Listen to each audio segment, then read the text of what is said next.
What if Doc and Marty were to travel 30 years into the future from now? What would the world be like?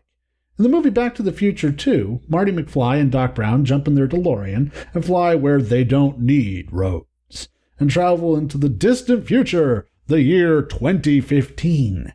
Well, now that we are several years in advance of that, we know that the movie got a lot wrong about 2015, but they also got quite a bit right. And it got me to thinking, what if Back to the Future was set now? What if Doc and Marty traveled to another distant future, the year 2051? So let's board our time ship of imagination and find out.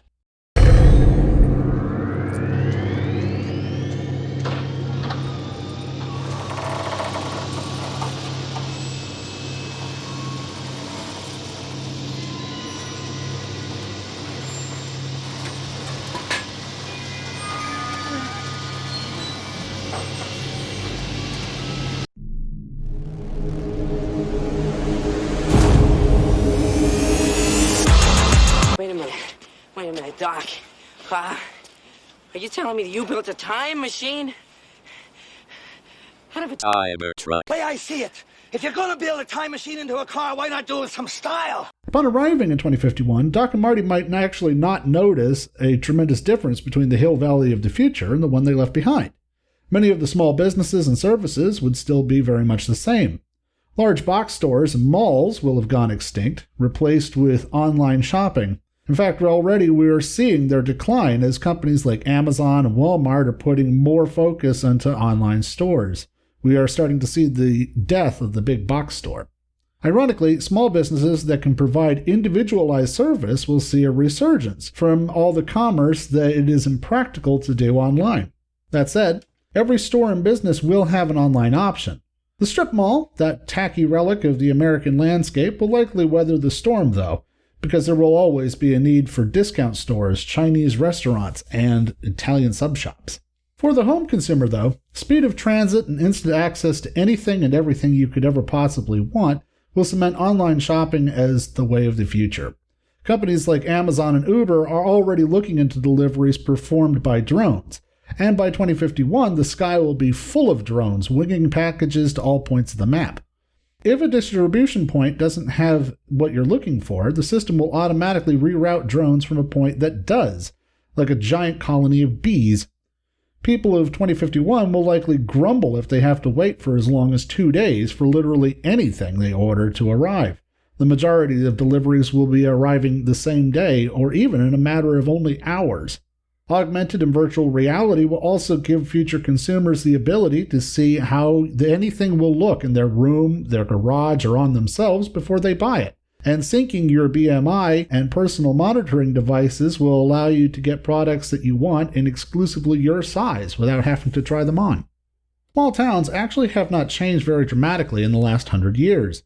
The formation of towns and cities drew people in to work, but the cost of living in a city led to expansion of urban areas into the suburbs and then into rural areas. As people grow dissatisfied with city life, they seek to release by moving away from the cities and out into the suburbs. By the year 2051, due to many blue-collar jobs being downsized or outmoded completely, and many white-collar jobs being able to be handled online or remotely, there will be a shift in the population away from cities and towards the suburbs. Suburbs will see a massive boom as crowds of city workers relocate to get more space. Rural areas will also experience a boom of growth as well as the suburbs get filled up. Telecommuting to work means you can do your job from anywhere, so suddenly living away from the city doesn't matter so much. There will, of course, be people that still have to commute. But by the year 2051, the majority of commuting will be done either via public transportation or with autonomous cars. Many car companies, including Tesla, GM, and others, are looking into fully self-driving vehicles, and there is no doubt by the year 2051, self-driving vehicles will be a common sight in America's roads and highways. I think it is unlikely, though, that humans will ever completely surrender their ability to drive, but for long-distance travel in particular, self-driving vehicles are going to be the way to go. As Doc and Marty merge onto the highway to Hill Valley, their car will automatically convert itself to a self-driving mode, allowing the car to travel at speeds of over 100 miles per hour without any danger whatsoever of getting into an accident, since all the other vehicles will also be self-driving. This automation means that accidents will be a thing of the past, and there will be nothing to slow down travel. No more volume traffic, no more erratic lane changing. Everyone will zip along at top speed without interruption. Trips that once took hours will now only take minutes. Moreover, public transit, specifically train travel, will see a major increase by 2051. Vacuum-assisted maglev bullet trains will be able to transport people across the country at hundreds of miles per hour. Of course, it's not just people that will be transported quickly, but goods as well. Cargo containers loaded on those high-speed trains will be transported and distributed all across the country in a fraction of the time it takes now. Once the cargo arrives at its destination, it'll be loaded via robot selectors onto autonomous trucks for local delivery. The truck delivery will be a job that has transformed, but I don't think will be going away per se. Because having the ability to have trucks load and unload themselves, as well as drive themselves, is great, but humans will still be needed to perform maintenance on the rig and to provide it with fuel. Speaking of which, Marty would probably notice a complete lack of gas stations. He may even be disconcerted by how quiet the world of 2051 is, because there will be no combustion engines anywhere. By the year 2051, all vehicles, large and small, will be electric and will charge in minutes at charging stations. Not only that, but advances in new battery technology, like what we are seeing being developed right now by companies like IBM and Nowa Technologies, a battery charge might last for weeks or even months on a single charge. This battery technology will also be invaluable in storing electrical energy generated by the many new power plants that have sprung up to provide the power Americans need. Those power needs are, however, dramatically reduced from the ones that we have today. It's largely due to the availability of solar and wind power, which are currently the cheapest they've ever been. As they enter into Hill Valley, Marty will likely notice that every house and building has solar panels mounted on the roof. But these are not likely to be the cumbersome solar panels we have today, but rather may run on artificial photosynthesis. Flexible sheets of photosynthetic cells might replace roof shingles. Current research into artificial photosynthesis shows promise of being 25 to 80% more efficient than modern solar panels. The power net of the future has changed from localized grid to a network of charging stations, and electricity is harvested from wind, sun, waves, tide, and perhaps even the most exciting of all, cold fusion. Through research efforts in France and with the invention of the tokamak technology, we may actually be possible to build a fusion generator right here on Earth. The technology is still a long way off now, but by 2051 it might be very possible. If that was the case, fusion reactors would be the single most efficient power plants ever created. In the town of Hill Valley itself, Doc and Marty would likely come across people out jogging. Exercise and eating healthy are not new concepts, but thanks to wearable technology, it is quickly taking off in popularity. Even now, we are seeing a general trend for people in America to be, in general, more active and healthier overall than they have been in the last 50 years. Ironically, Marty might actually feel very much at home when he sees the people of 2051. Unlike the brightly colored and over-the-top fashions of Back to the Future 2, it is far more likely that fashion trends would be more like what we've seen in the 1990s and 2010s. In general, fashion follows 20-year cycles. Parents grow up and their children adopt their elements of fashion into their own style. For example, consider the bell-bottom skinny jeans of the 70s. Those jeans went out of fashion in the 80s but became popular again in the 90s and again in the 2010s. Fashion also trends to lag about 5 years behind the actual decade, due to people not updating their looks immediately. So the 1990s didn't technically end until 2005. All this is to say that Marty McFly, from the original movie in 1985, would probably feel right at home in the artfully ripped, torn jeans, denim jackets, low-neck graphic tees, and high-top sneakers the teens wear in 2051. The fashions from the late 80s, Marty's time, didn't exit until 1995, and were then repeated in 2010 through 2025, 2030 through 2045, and would have just emerged as the new hot looks in the early 2050s. Hairstyles would also be very familiar to Marty, since hair and glasses tend to follow trends on a 40-year cycle. Ergo, the hairstyles of the 1980s would play out again in the 2020s. We are seeing them now with the undercuts, fades, cowlicks, and side mullets. And then again in the 2060s. Hair trends are harder to predict, of course, because they follow the fashion of celebrities, and there could be an upset at any time. One thing that Marty would completely be unprepared for, though, would be the introduction of robots into everyday life. I define a robot as a machine that assists humans to perform everyday tasks. And by that definition, robots are literally everywhere, even now. Odds are, a significant portion of you are watching this video on a robot now, though you might not think of your smartphone as a robot. Well, by 2051, robots will be everywhere. There will be robotic caregivers, robotic nurses, doctors, and vets. There will be robotic teachers and secretaries. Already we're seeing a move towards automation. Odds are your phone knows more about your contacts and calendar than you do, and that is only going to become more pronounced as we move into the future.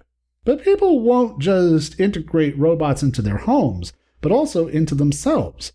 Cybernetic implants will be a cure for blindness and deafness, will help paralyzed people walk, and may even be the repository for your mind after you physically have died.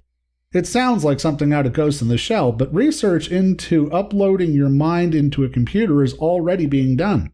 Plus, don't forget the computers double in power every 2 years according to Moore's law. That means that the computers of 2051 will be roughly 25 times more powerful than the most powerful computers of today. The biggest advancement, I think, is going to be integration. The humans of 2051 will not only connect to the internet, but they will be part of the internet via a neural net. Teens of the future will be able to talk to each other, surf the web, send pictures to their friends, all just by thinking. In this way, humans and machines will be married forever and will become one. Now, if the idea of human hacking scares you, consider that the world will have also advanced its security technology as well. Artificial intelligence and adaptive learning will change the game from cat and mouse to mouse and certain death machine. The future of cybersecurity will be like a hyper-accelerated immune system within a human body, seeking out threats and eliminating them faster than they can spread. Speaking of hyper-accelerated immune systems, similar technology will allow for longer lives in humans as well as machines. In fact, by the year 2051, humans are expected to have an average lifespan of 90 years, and living over 100 will be very common. That many people are going to need a place to live, though, since Earth's population is going to be expected to grow to over 10 billion by 2050. That's bad news for Earth, but it's good news for Mars. Elon Musk is already planning a Mars colony by very optimistic deadline of 2024. And while I don't think he has a chance of reaching that goal, by 2051, humans will have established a strong foothold on the Red Planet. Musk's efforts are probably going to be helped along by the growth of Space Force, the space-based branch of the U.S. military established under, and in my opinion the only good thing to come out of, the Trump administration. Space Force will allow some of that sweet military funding to go to NASA, which has been starved of funds since the 1980s. And with the influx of cash, we will see a boom in space exploration and travel. By 2051, it will be likely that there will be space hotels for the super rich, and suborbital flights will be the fastest way to travel from one place to another internationally. Back on Earth, the military is largely the same. There will be a tremendous advancement in drones, robotic bombs, sweepers, smart missiles, and so on, but the soldier on the ground's life will be very much like it is now. Integration of technology will provide adaptive camouflage uniforms, heads-up displays, and GPS tracking, but the weapons will be very similar to the ones we have today. Military hardware, such as ships, tanks, airplanes, and so on, despite the tremendous funding, has not changed dramatically since the Vietnam War. This is largely due to a change in focus by the U.S. military. Rather than focusing on battleground tactics, we are now using our better intelligence about the enemy's locations and movements to plan tactical strikes. In short, the software is far beyond what it was, but the hardware is still fairly similar. Doc and Marty would visit a future that has tremendous promise, clean energy, longer, more fulfilling lives for everyone. A world where machines and men come together as a big, bright, beautiful tomorrow. But it's important to remember that this future is only one that may come to pass. What Doc and Marty see might also be a far less positive future if current trends are not amended.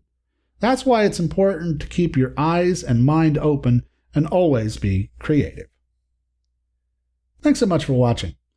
A lot of research and work goes into these thought experiment episodes, so if you enjoyed it, let us know by hitting that like button, and if you really liked it, consider subscribing for more content here on Creant World. If the idea of future human-robotics integration interests you, we recommend that you also check out our segment Storytime, where we're currently reading a story about that exact premise called Of Machines and Men.